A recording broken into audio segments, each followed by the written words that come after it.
एक पति पत्नी अपनी एक बेटी और एक छोटे से बेटे के साथ रहते थे।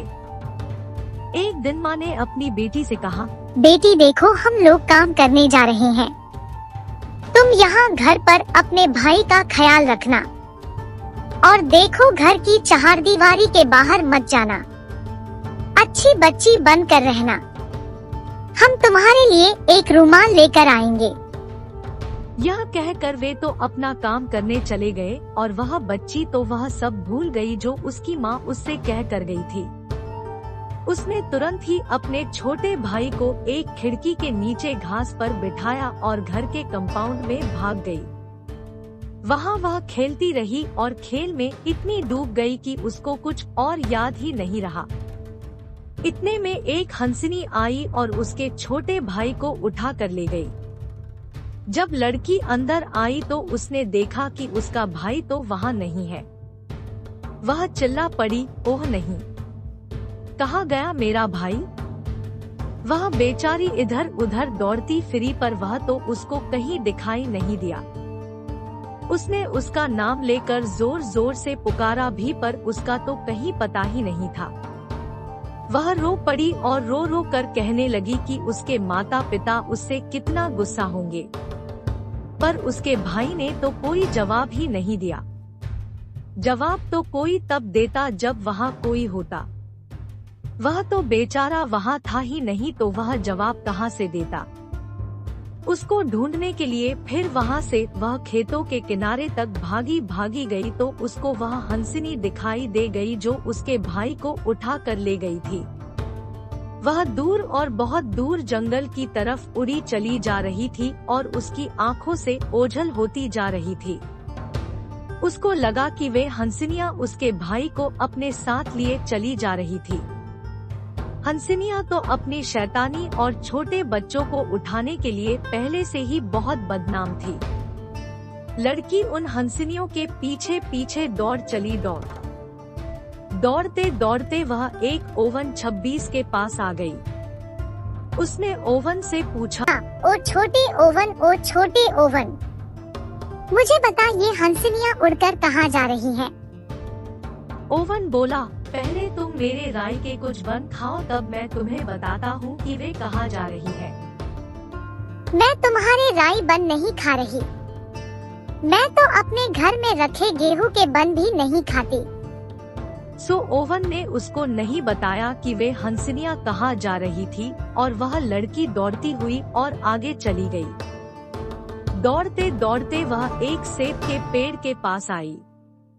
उसने सेब के पेड़ से पूछा, ओ सेब के पेड़, ओ सेब के पेड़, मुझे बता ये हंसनियाँ उड़कर कहाँ जा रही हैं?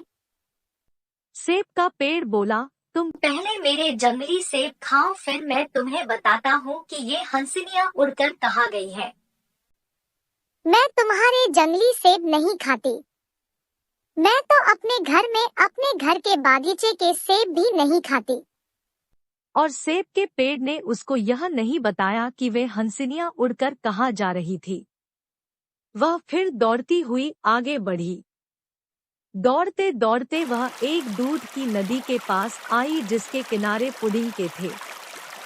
उसने नदी से पूछा, ओ दूध की नदी, ओ पुडिंग के किनारों वाली नदी, मुझे बता ये हंसनियाँ उड़कर कहाँ जा रही हैं? दूध की नदी बोली, पहले तुम दूध के साथ मेरी थोड़ी सी पुडिंग खाओ तब मैं तुम्हें बताती हूँ कि ये हंसनियाँ उड़कर कहाँ जा रही हैं। लड़की बोली, मैं नहीं खाती दूध के साथ तुम्हारी पुडिंग। मैं तो अपने घर की बनी हुई पुडिंग भी नहीं खाती। और दूध की नदी ने भी उसको नहीं बताया कि वे हंसनियाँ उड़कर कहाँ जा रही थी। इस तरह से वह काफी देर तक मैदानों में और जंगलों में भागती रही। वह यही नहीं जान पाई कि वे हंसनियाँ उड़कर कहाँ गई। इस तरह भागते भागते उसको शाम हो गई। अब वह कुछ नहीं कर सकती थी सो शाम होने पर उसको घर लौटना पड़ा। जैसे ही वह घर वापस आने के लिए पलटी तो उसने देखा कि उसके पीछे एक केबिन है जिसमें केवल एक छोटी सी खिड़की है। उस केबिन में तो एक जादूगरनी बैठी हुई थी। वहाँ बैठी बैठी हुई काट रही थी। उसके पास ही चांदी की एक बेंच पर उसका अपना भाई बैठा था जो एक चांदी के सेब से खेल रहा था। सो वह लड़की उस केबिन में भागी गई और उस बुढ़िया से बोली, ओ छोटी बुढ़िया, ओ छोटी बुढ़िया। इससे पहले कि वह लड़की उससे आगे कुछ कहती या पूछती, वह बुढ़िया बोली, तो लड़की तुम ऐसे मेरे घर में भागती हुई क्यों आई हो? लड़की बोली, मैं जंगल और दलदल में से होकर भागती चली आ रही हूँ। मेरी पोशाक फटकर तार तार हो गई है। मैं यहाँ थोड़ी सी गर्मी लेने आई हूँ। तुम यहाँ बैठो और लो यह रुई काटो। मैं अभी आती हूँ। कहकर उसको एक तकली दी और उसको अकेला छोड़कर वहाँ से चली गई। लड़की उसका सूट काटने लगी। अचानक स्टोव के नीचे से एक चूहा निकला और उसकी तरफ आ गया और बोला, ओ लड़की, मुझे थोड़ा सा दलिया दे और मैं तुझको वह सब बताऊंगा जो तू जानना चाहती है। लड़की ने उसको थोड़ा सा दलिया दे दिया तो वह चूहा बोला, आग लाने के लिए अपने नहाने वाले कमरे में गई है। वह तुझे भाप में पकाने वाली है। फिर वह तुझे ओवन में रख कर भूनेगी और खा लेगी। उसके बाद वह तेरी 2 हड्डियों पर चढ़कर चली जाएगी। यह सुनकर तो वह लड़की तो सकते में आ गई और रो पड़ी। पर चूहा आगे बोला, बस अब तो किसी चीज का इंतजार मत कर। यहाँ से अपने भाई को उठा और भाग जा। मैं तेरी जगह बैठकर यह रुई काटता हूँ। लड़की ने तुरंत ही अपने भाई को उठाया और वहाँ से भाग ली। जब वह वहाँ से चली गई, खिड़की के पास आई और लड़की से पूछा, ओ लड़की, क्या तुम अभी भी सूत काट रही हो? चूहा बोला, ओ बुढ़िया, हाँ मैं अभी भी सूत काट रही हूँ। वह बूढ़ी जादूगरनी यह सुनकर संतुष्ट हो गई और फिर से अपने नहाने वाले कमरे में चली गई। जब उसकी आग काफी गर्म हो गई तो वह लड़की को लेने के लिए आई, तो वहाँ तो उसको कोई दिखाई नहीं दिया। वह चिल्लाई, ओ हंसनी, उनके पीछे भाग। बहन अपने भाई को चुरा कर भाग गई है। उधर वह लड़की अपने भाई को अपनी बाहों में लिए हुए भागते भागते दूध की नदी तक आ गई। उसने देखा कि हंसनिया उसके पीछे उड़ती हुई चली आ रही है। माँ नदी, मुझे छिपा लो। तुम पहले मेरी थोड़ी सी पुडिंग खाओ। लड़की ने उसकी थोड़ी सी पुडिंग खाई और उसको धन्यवाद दिया। नदी ने उसको अपनी पुडिंग के किनारों में छिपा लिया। हंसनियों ने उसको वहाँ देखा नहीं और वे वहाँ से उड़ती हुई चली गई। लड़की ने अपने भाई को फिर से अपनी बाहों में उठाया और फिर से वहाँ से भाग ली, पर वे हंसनियाँ वापस आ गईं और उसी की दिशा में उड़ने लगी। देखो देखो वे रही वे हंसनियाँ। अब मैं क्या करूं? तभी उसको सेब का पेड़ दिखाई दिया तो उसको देखकर वह बोली, ओ माँ सेब के पेड़, ओ माँ सेब के पेड़, मुझे छिपा लो।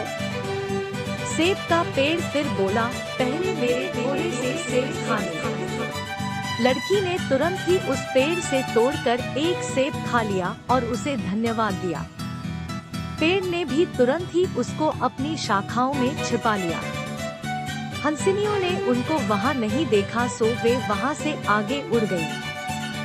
लड़की ने फिर अपने भाई को अपनी बाहों में उठाया और फिर भागना शुरू कर दिया। वह तब तक भागती रही जब तक वह बिल्कुल थक नहीं गई। पर हंसनियों ने उसका फिर से देख लिया तो वे फिर से लौट आई। वे उसके ऊपर उड़ने लगी और इस ताक में लगी रही कि जब भी उनको मौका मिले तो वह उसके भाई को उससे छीन ले। तभी उसको ओवन दिखाई दे गया। वह बोली, माँ ओवन, मुझे कहीं छिपा लो। ओवन बोला, पहले तुम मेरा राई का बन खाओ। लड़की ने तुरंत ही उसमें से निकालकर एक बन खा लिया और ओवन को धन्यवाद देकर अपने भाई को लेकर ओवन के अंदर बैठ गई। हंसिनिया वहाँ उड़ती रही और उनको पुकारती रही, पर कोई जवाब न मिलने पर फिर नाउम्मीद होकर वहाँ से भाग ली गई। उनके जाने के बाद लड़की ने ओवन को एक बार फिर से धन्यवाद दिया और अपने भाई को लेकर अपने घर की तरफ भाग ली। जैसे ही वह घर पहुंची, उसके कुछ देर बाद ही उसके माता पिता काम से वापस आ गए और उसकी यह लापरवाही दोनों में से किसी को पता नहीं चली। और नया कहानी की आनंद लेने के लिए चैनल को लाइक और सब्सक्राइब करें और अपने दोस्तों के साथ शेयर करें। जय हिंद।